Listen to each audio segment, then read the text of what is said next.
안녕하세요, 김범석입니다. 계속적으로 비가 내려서 비를 통하여 혹시 우리 주에 어려움을 당하는 분들이 있으면 한번 여러분 주위에 좀 살펴보시고 그 어려움을 같이 나누면, 어려움을 나누면 정말 조금씩 더 감소가 되더라고요. 저희 정말 주위에 어려운 이웃들 있나 다 전화로 확인해 보시고, 그래서 어려운 분들이 있으면 조금 더 마음을 나눌 수 있는 저와 여러분 되기를 주의 이름으로 바라겠습니다. 정말로 많이 안 다쳤으면 좋겠고요. 빨리 하나님이 조금 더 비를 조정을 좀 해줬으면 좋겠습니다. 주님, 네. 오늘도 함께 주님 말씀 보겠습니다. 시편 13편 1절부터 6절까지 말씀입니다. 어제에 이어서 우리가 회복해야 될 것을 두 번째, 세 번째에 관해서 말씀을 나누도록 하겠습니다. 시편 13편은 어떻게 보면서 이게 총 3개의 구절로 좀 나눠져 있습니다. 총 6절인데 1절부터 2절, 3절부터 4절, 5절부터 6절까지예요. 1절부터 2절까지는 공경에 처해 있으면서도 외면하신 하나님에 대한 원망, 이런 원망이 들어가 있고요. 제가 읽겠습니다. 여호와의 어느 때까지일까? 나를 영원히 잊으시나이까? 주의 얼굴을 나에게서 어느 때까지 숨기시겠나이까? 나의 영혼이 번민하고 종이토록 마음에 근심하기를 어느 때까지 하오며 내 원수가 나를 치며 자랑하기를 어느 때까지 하리이까? 원망인 거죠. 외면한 하나님이 어떤 우리가 공경에 처했는데도 하나님 외면하시는 그 하나님에 대한 원망이 담겨져 있고요. 3, 4절은 절박한 심정으로 하나님의 도움을 간절히 바라는 기도입니다. 3절, 여호와 내 하나님이여 나를 생각하사 응답하시고 나의 눈을 밝히소서. 두렵건대 내가 사망의 잠을 잘까 하오며 두렵건대 나의 원수가 이르기를 내가 그를 이겼다 할까 하오며 내가 흔들릴 때 나의 대적들이 기뻐할까 하나이다. 도움을 간절히 바라는 기도입니다. 그리고 마지막 5, 6절은 하나님의 베푼 은혜를 기억하며 기쁨으로 찬양해 나가는 그런 찬양의 시가 담겨져 있어요. 5절, 나는 오직 주의 사랑을 의지하였사오니 나의 마음은 주의 구원을 기뻐하리이다. 6절, 내가 여호와를 찬송하리니 이는 주께서 내게 은덕을 베푸심이로다. 아멘. 주님의 말씀입니다. 자, 우리가 어제 이어 두 번째 회복해야 될 것, 그 두 번째, 세 번째를 이어서 살펴보도록 하겠습니다. 먼저 두 번째 회복해야 할 것들, 그것은 바로 하나님이 베풀어 주신 은혜에 대한 기억이라는 겁니다. 은혜에 대한 기억, 정말 중요하죠. 제가 살면서 두 권의 책을 두란노에서 내었습니다. 한 권은 역전이라는 책이고요. 굉장히 베스트셀러까지 간 책입니다. 다른 한 권은 광야를 걷다라는 책입니다.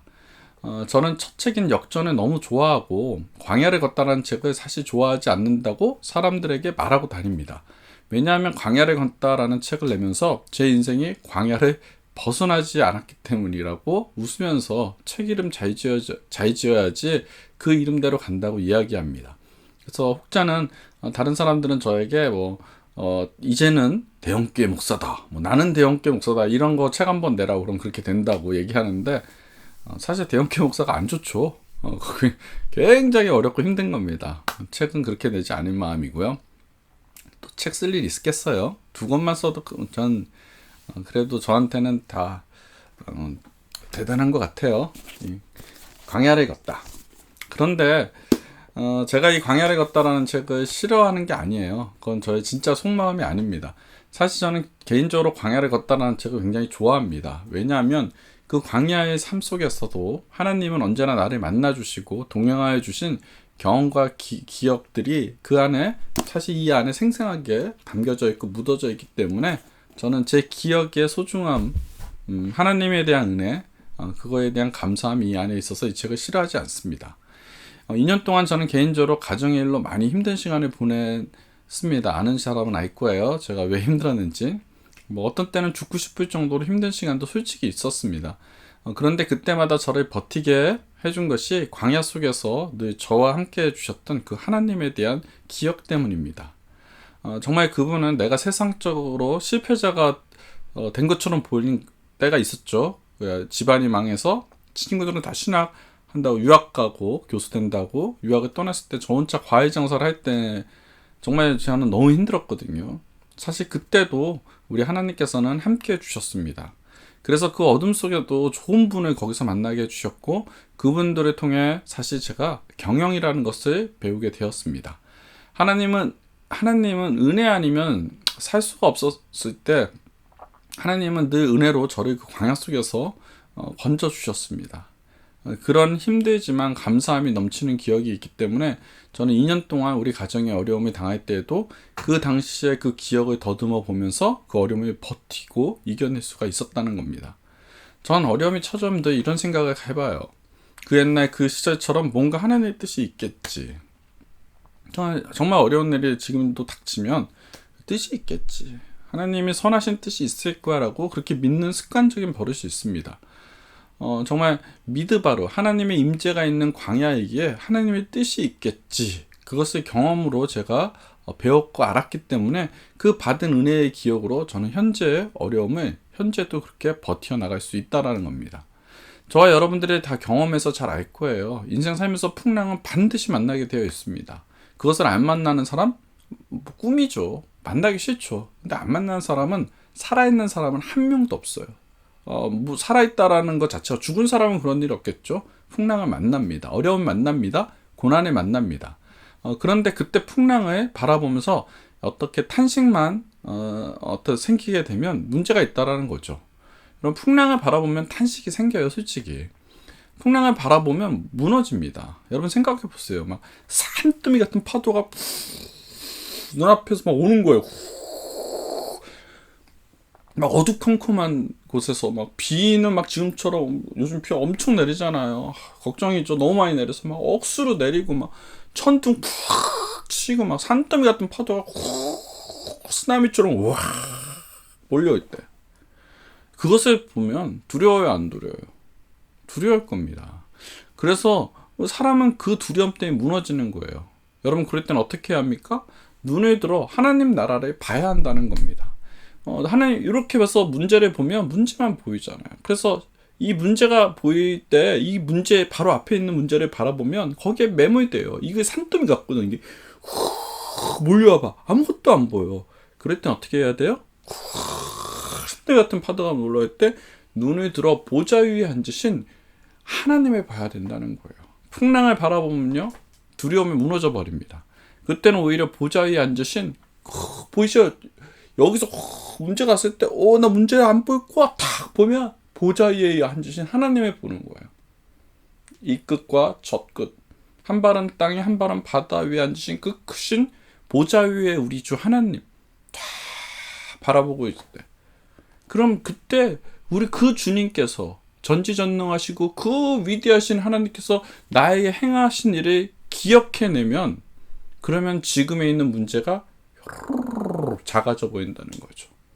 그렇다면 우리가 완전히 다른 노래를 할 수 있습니다. 오늘 시편의 찬양처럼요. 결국 긍정은 나의 선택에 달려 있어요. 내가 무엇을 바라보냐에 따라서 문제를 볼 것인가 아니면 하나님 볼 것인가, 선택의 문제입니다. 힘들고 어려울 때 그때 하나님을 바라보고 하나님의 은혜를 기억하면 고난 중에도 얼마든지 기쁨의 노래를 오늘 시편의 다윗처럼 불러낼 수가 있다라는 거예요. 부를 수 있습니다. 저와 여러분의 고난 속에서 하나님을 찬양할 수 있습니다. 경험에 의해서. 우리 다윗의 시편에 보면 알 수 있다라는 거죠. 그래서 지금 남은 해가 지금 8월이잖아요. 이제 9, 10, 11, 12 4개월 남았네요. 남은 해라도 하나님이 여러분들에게 베풀어 주신 그 하나님의 은혜를 기억하며 하나님 앞에 감사함으로 서가는 그런 남은 이 4개월 한 해가 되기 주의 이름으로 축원합니다. 자, 마지막 우리가 찾아야 할 세 번째, 우리가 회복해야 될 세 번째는 하나님에 대한 찬양입니다. 계속적으로 얘기하죠. 문제를 바라보지 말고 하나님을 바라볼 때 우리가 하나님의 나라의 찬양을 회복하게 된다는 거예요. 살다 보면 우리가 잘 믿어도 때로는 낙심되는 상황에 처할 때가 있습니다. 게다가 그런 상황이 계속되면 자기 연민에 빠져 하나님의 자신을 버린 것 같다는 그런 생각이 들고 탄식이 나올 때가 있습니다. 하나님 나 버렸나 봐, 아이고 하고 이럴 때가 있어요. 왜 이렇게 되는 일이 없을까? 하나님 왜 나를 이렇게 극단적으로 몰아가실까? 왜 내 인생은 정말 고난의 연속일까? 라고 탄식을 할 때가 있습니다. 성경에 보면 이런 탄식을 한 분들이 제법 있어요. 그중 오늘 다윗의 시편, 이 13편이 그런 내용이에요. 그와 같은 시입니다. 위대한 다윗도 하나님 앞에 그런 탄식을 했다는 것이 뭔가 오늘 이 시편에 대하면서 위안이 돼요. 앞서 얘기했듯이 이 본문은 세 가지로 나눌 수 있는데 이 첫 번째 1, 2절이 하나님에 대한 원망이라는 거예요. 나의 고난 속에 외면하시는 하나님의 원망에 대한 얘기를 하고 3, 4절 보면 그러면 절박한 심정으로 그러므로 그냥 원망만 하는 끝나는 것이 아니라 하나님의 도움을 간절히 바라는 기도로 이어집니다. 그리고 마지막 5, 6절에 보면 결국 하나님께서 베푼 은혜를 기억하며 나에게 베풀어준 은혜를 기억하며 기쁨으로 찬양해 나가는 것으로 찬양의 시로 끝내줍니다. 굉장해요. 6절의 짧은 시지만 믿음의 사람들이 가지는 모든 감정이 다 담겨 있어요. 처음에 우리와 같은 원망과 탄식, 그리고 나서 도움을 구하는 간절한 기도, 하나님 그럴 때 도와주세요. 그런 기도, 그리고 다시 그 속에서 하나님을 찬양하는 모습들이 다 그려져 있다는 거예요. 그런데 다윗의 위대함은 여기에 끝나지 않습니다. 다윗은 우리처럼 죄도 짓고 하나님께 불경스럽게 투덜투대고 이게 너무 좋아요. 투덜투덜. 저도 그럴 때 많거든요. 근데 원망도 있어요. 어떻게 하나님 나한테 이럴 수 있습니까? 우리와 다른 것이 있다면 그런데 그는 하나님에 대한 찬양을 회복하고 찬양으로 그 모든 것을 마무리한다는 거예요. 그게 차이점입니다. 그냥 비판으로 끝나지 않아요. 원망으로 끝나지 않아요. 모든 것을 집약해서 다시금 찬양으로 나가는 것으로 끝난다는 거예요. 인생 살다 보면 갑자기 당하는 어려움이 있어요. 그런 어려움 속에도 하나님 원망하고 탄식할 수 있습니다. 고난이 왔는데 할렐루야, 고난해 주셔서 너무 기쁩니다, 감사합니다, 나 고난이 왔네. 이런 사람 있을까요? 있어요. 그래서 머리에 꽃을 꽂고 다니면 가능한 일입니다. 그런데 머리에 꽃 안 꽂고 사는 사람은 불가능합니다. 사람은 그 당하는 고난에 대해 처음 가진 감정은 분노, 실망, 절망, 두려움, 원망 등등의 경험들을 다 겪게 되는데 그 겪게 되는 게 사람이라는 거예요. 그게 일반적인 사람입니다. 그런데 믿음의 사람과 믿음이 없는 사람이 차이점이 있어요. 모든 믿는 사람도 지금 말한 감정을 다 겪어요. 근데 진짜 믿음의 사람의 대표적인 예가 오늘 다윗일 겁니다. 오늘 본문처럼 다윗은 그런 슬픈 감정에 계속 젖지 않고 하나님 안에서 희망을 찾아간 거예요. 희망이 없는 상황에서 희망을 찾아내는 사람이 바로 다윗처럼 믿음의 사람이 되는 겁니다. 사랑받는 새하늘 백성 여러분, 사실 여러분 모두 알다시피 세상에는 희망이 없습니다. 아니 오히려 세상은 있던 희망도 뺏어갑니다. 그런데 믿음의 사람들은 잠깐 어려움 속에서 탄식해도 원망해도 투덜대도 곧 일어선다는 거예요. 우리가 잠깐 연약해져서 불평하고 원망했어도 곧 자신이 잘못을 깨닫고 찬양과 감사를 회복하는 삶이 바로 성령 받은 사람, 믿음의 사람들의 특징일 겁니다. 저와 여러분은 완벽한 존재가 아니에요. 그렇잖아요. 그래서 가끔 불평과 원망합니다. 계속적으로 얘기하지만 우리가 안 한다는 게 아니에요. 그 불평과 원망도 결국은 하나님을 더 깊이 체험하고 싶다는 몸부림이 아닐까라고 저는 생각해 봐요. 내가 찬양을 회복한다면 이게 맞을 거예요. 그래도 불평과 원망 속에도 머물러 있지 마시고요. 어려울 때 고난 중에도 어떤 믿음의 고백과 노래를 회복하면 하나님은 그 믿음을 보시고 축복의 문도 활짝 열어주실 겁니다. 정말 살면서 그런 놀라운 체험을 하고 그것을 간증으로 들려줄 수 있는 그런 남은 4개월 그 해가 되길 주의 이름으로 축원합니다. 오늘 원망하고 비판하고 이러지 마시고 정말 하나님의 찬양으로 그렇게 내 인생을 마무리하듯이 오늘 하루도 찬양으로 마무리해가면서 하루하루 살아가는 오늘 하루가 되길 바랍니다. 우리 함께 기도하겠습니다. 하나님 아버지, 우리가 회복해야 될 것들 잘 기억하고 하나님 앞에 정말 바른 믿음의 삶, 오늘 하루도 경건한 삶 살아갈 수 있도록 원망으로 불평으로 어떤 투덜거림으로 끝나는 것이 아니라 하나님의 찬양으로 끝나는 오늘 하루가 되게 도와주시옵소서.